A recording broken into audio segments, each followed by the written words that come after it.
حضرت ابو ہریرہ رضی اللہ تعالیٰ عنہ سے کچھ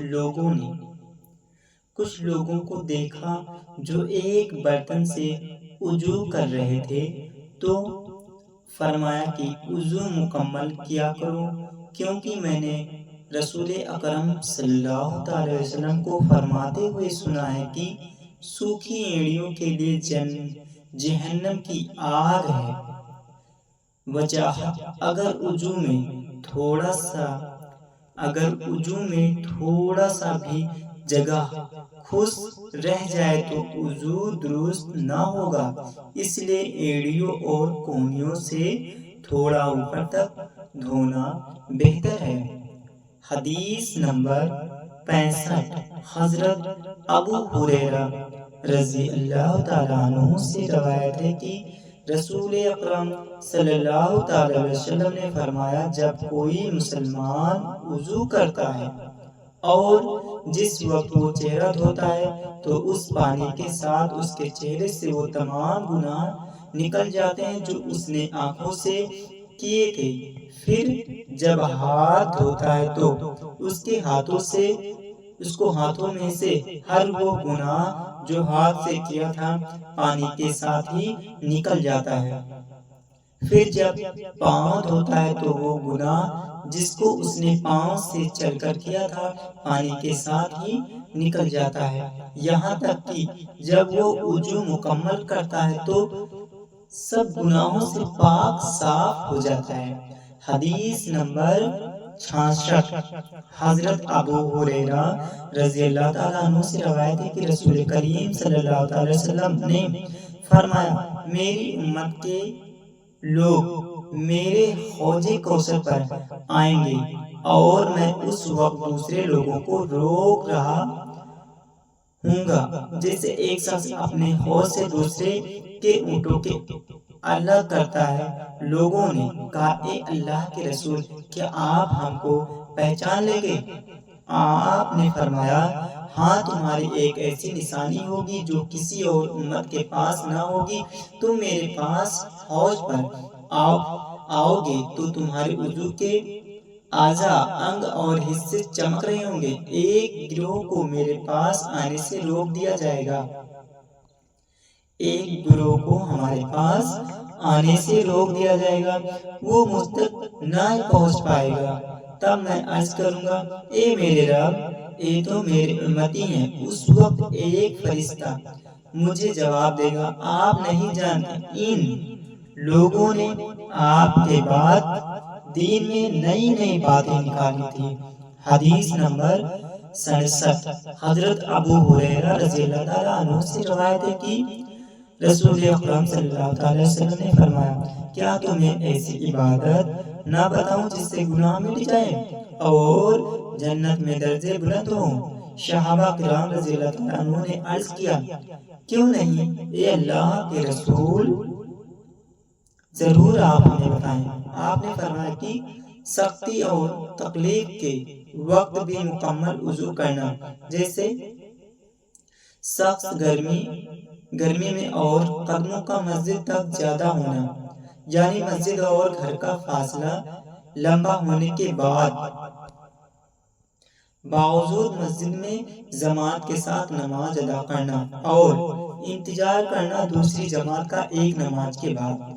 وجاہت میں یہ تینوں کام عبادت ہے۔ حدیث نمبر 68۔ حضرت ابو ہریرہ رضی اللہ تعالیٰ عنہ سے روایت ہے کہ رسول اکرم صلی اللہ علیہ وسلم نے فرمایا، اگر تمہیں اپنی امت پر مشقت کا ڈر نہ ہوتا تو میں ان کو ہر نماز کے وقت مسواک کرنے کا حکم دیتا۔ وجاہت: 5 وقتوں میں مسواک کرنا مستحب، اچھی اور پسندیدہ ہے۔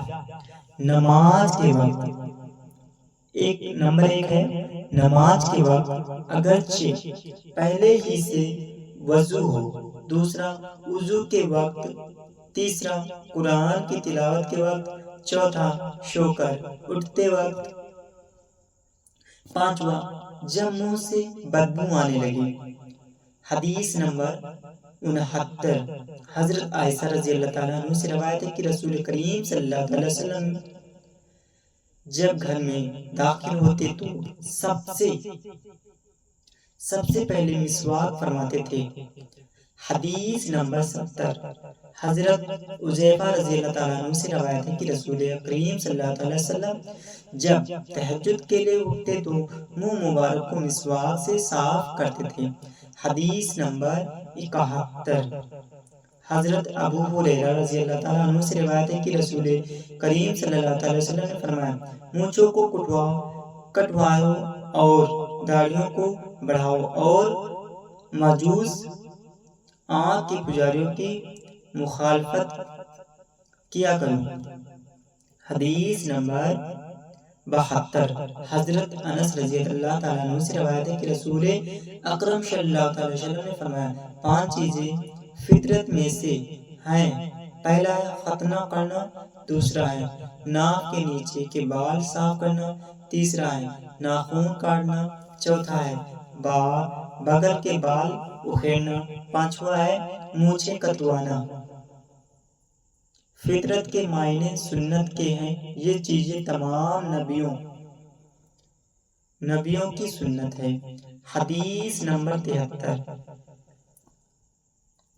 حضرت انس رضی اللہ تعالیٰ عنہ سے روایت ہے کہ رسول کریم صلی اللہ علیہ وسلم نے مونچھیں کتروانے، ناخن کاٹنے اور بغلوں کے بال اکھیڑنے یا کٹوانے اور ناک کے نیچے کے بال صاف کرنے کی میعاد زیادہ سے زیادہ 40 دن تک مقرر کی ہے۔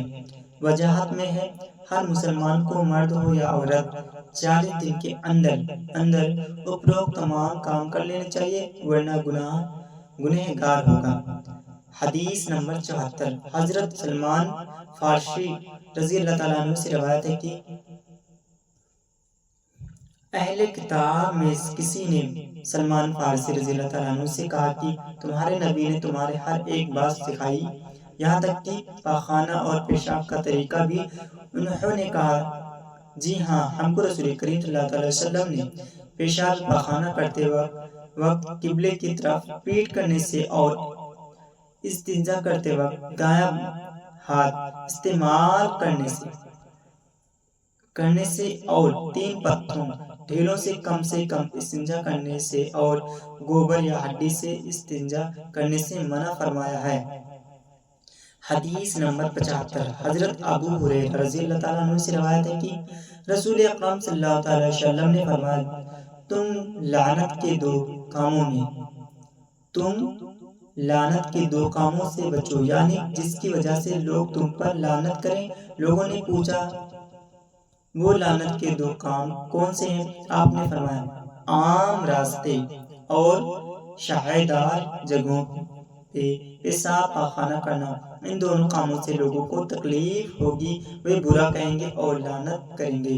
حدیث نمبر 76، حضرت مغیرہ رضی اللہ تعالیٰ عنہ سے روایت ہے کہ رسول کریم صلی اللہ علیہ وسلم نے وضو کرتے وقت پیشانی، امامہ، پگڑی اور موزوں پر مسح کیا۔ وضاحت میں، اگر وضو کی حالت میں امامہ، پگڑی پہنا ہو یا موزے پہنے ہو تو نئے وضو کے دوران امامہ اور موزے پر مسح کرنا کافی ہو جاتا ہے۔ مسح کرنے کا طریقہ یہ ہے کہ پورا وضو کیجیے، صرف سر پر مسح نہ کریں اور پیر نہ دھوئیں، اور اس کی جگہ دونوں ہاتھوں کو گیلا کر کے امامہ پر مسح کیجیے اور اسی طرح ہر پیر کے اوپر مسح کیجیے۔ شرعی اصطلاح میں یہ عمل سر پر مسح اور دونوں پیر دھونے کا بدلہ ہے۔ حدیث نمبر 77، شریح بن عنی رحمۃ اللہ تعالی علیہ سے روایت ہے کہ میں نے ام المؤمنین حضرت عائشہ رضی اللہ تعالیٰ عنہ سے موزے پر مسح کی مہد کے بارے میں سوال کیا تو انہوں نے کہا کہ علی سے پوچھو، اس لیے کہ وہ رسول کریم صلی اللہ علیہ وسلم کے ساتھ سفر کیا کرتے تھے۔ ہم نے انہیں پوچھا تو انہوں نے کہا کہ رسول کریم صلی اللہ علیہ وسلم نے مسافر کے لیے مسح کی مدت